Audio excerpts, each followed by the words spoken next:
Hi there, guys. Welcome to Read with Miss H.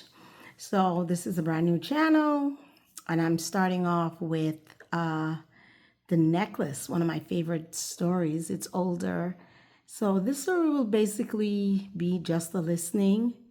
It's a couple of pages, so I may do a part 1 and a part 2. So we won't go too in depth. We'll do a couple of minutes, and then I'll do part 2.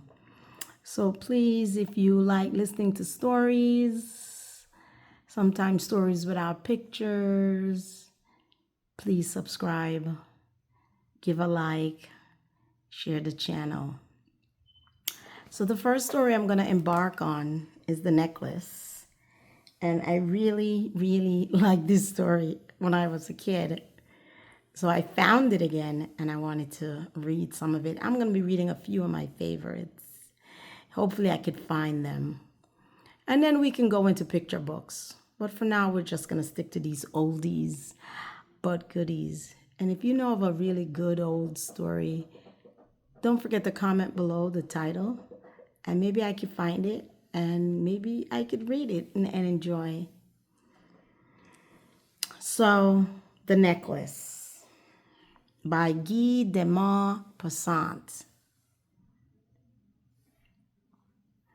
Then she saw it, a magnificent diamond necklace.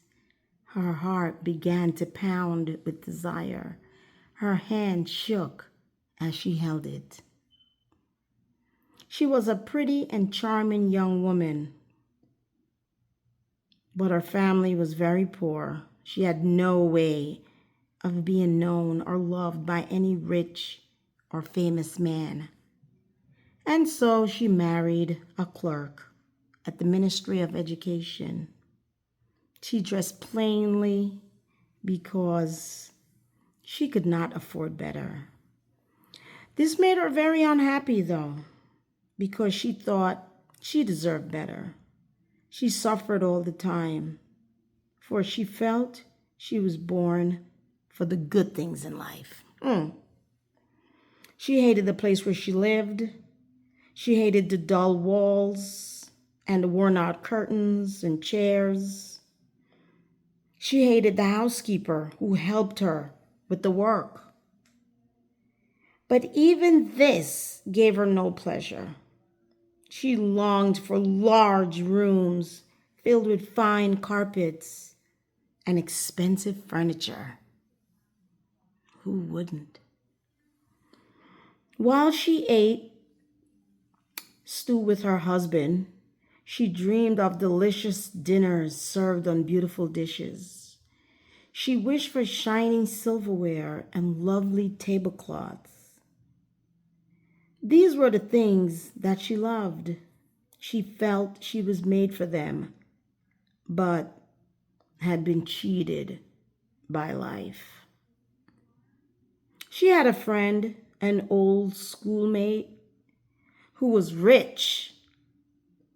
Yet she did not like to visit her because she felt so poor when she returned home. Anyway, one evening, her husband came home with a big smile on his face. He knew his wife was unhappy. He often wished he could give her the things she really wanted. Now he hoped he had. He had something to offer her which would make her smile. "Here," he said, as he handed her an envelope. "This is for you." Quickly, she ripped it open and pulled out a printed card.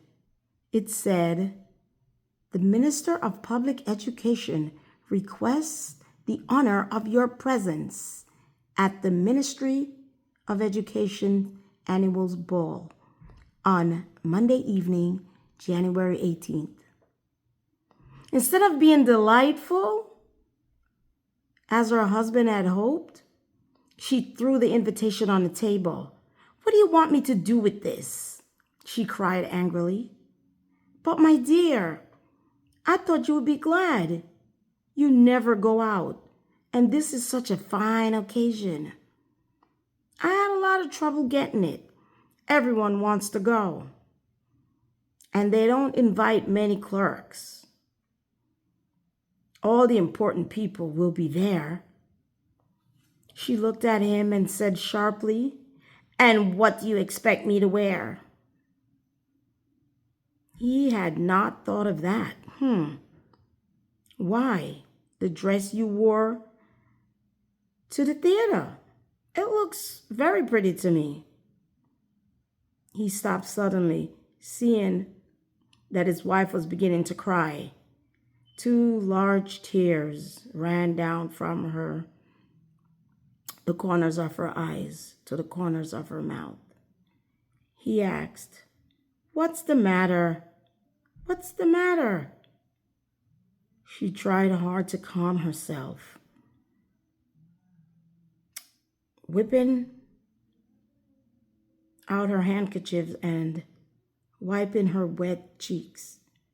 She replied, "Nothing. Only I have no gown, and therefore I can't go to the ball.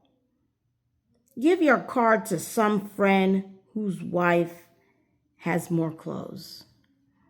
He was upset, of course, and he said, "Mathilde, how much would it cost for a good dress? We can afford something simple, something that you could wear for other times." She thought for several minutes, wondering how much her husband would agree to spend.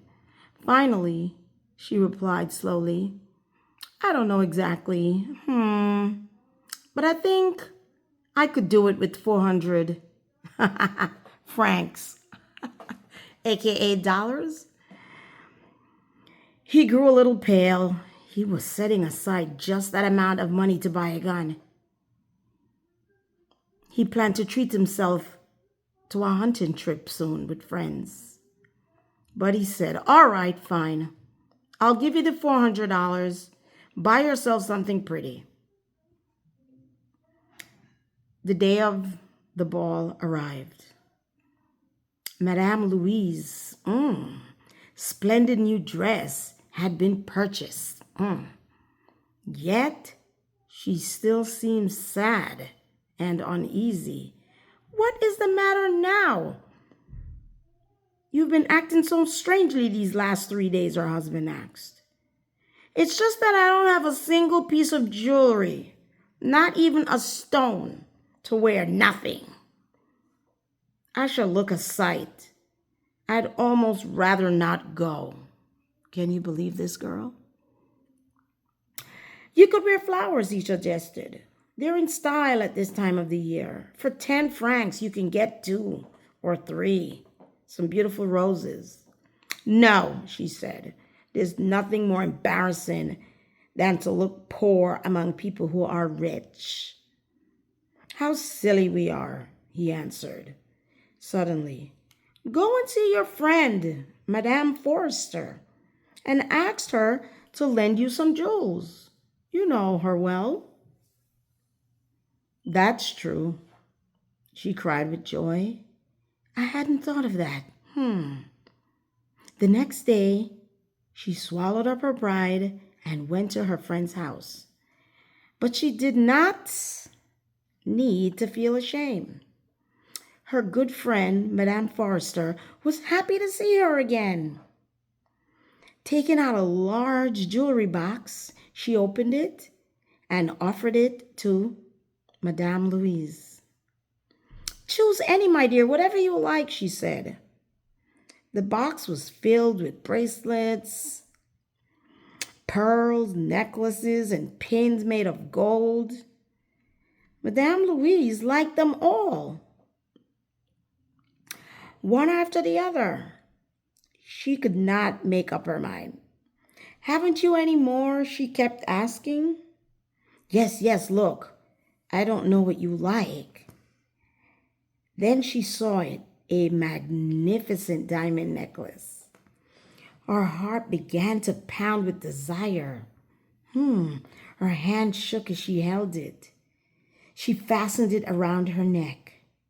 Standing before a large mirror, she stared in breathless delight at the sight of herself. End of part 1.